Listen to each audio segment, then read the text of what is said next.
Tim Hardaway Jr. is back with the Knicks after signing a 4-year deal worth $71 million. He says he's more than happy to be back here in New York and is certainly embracing the opportunity once again.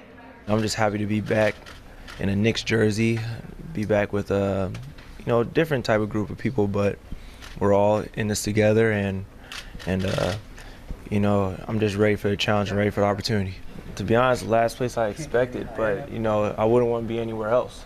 It's just very overwhelming right now. Joining me now to talk more about the Knicks is Daily News' Knicks beat writer Stefan Bondy. And Stefan, Tim Hardaway Jr. is back once again. What can we expect this time around for the Knicks? Well, listening to him, you can expect a better defender and a hungry player and a more mature player. I mean, he came in and he said today, listen, it was good to go to the Hawks. It was actually a wake-up call for him to get sent down to the D-League by the Hawks. That was in his first year in Atlanta. That served as, hey, I may not be as good as I think I am. I may need to work a little harder, especially on the defensive end, which was a problem in his final year with the Knicks. So you can expect somebody who's a little bit more committed to defense and who has to live up to a big contract. They signed him, but there's many other orders of business for this Knicks team. David Griffin is out as a possible GM. What's next on their radar?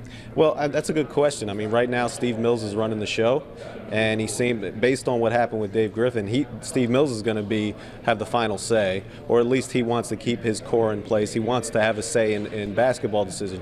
So you figure any GM with a reputation, with experience, isn't going to come in and say, hey, I got to answer to Steve Mills. So maybe they go young. Maybe they get a young GM who's inexperienced. Maybe they look in-house. But for right now, for the foreseeable future, it's Steve Mills running the show. Then, of course, there's always the Carmelo Anthony situation. What is the latest with him? Well, it's still the same thing. I mean, Houston looks like the front runner to get him, and he wants to leave at this point. I think he's finally come to the realization, hey, I'm not a fit here, even though they just signed his friend, his former teammate, Tim Hardaway Jr. But Houston is the front runner. The problem is Houston doesn't have anything that the Knicks want in terms of matching salaries. So they have to find a third team to take on Ryan Anderson's contract, and I think that's where eventually this is headed, if they can find somebody who would take on Ryan Anderson, because the Knicks don't want his deal, because it's an extra year than what Carmelo has. All right, thank you so much for input as always.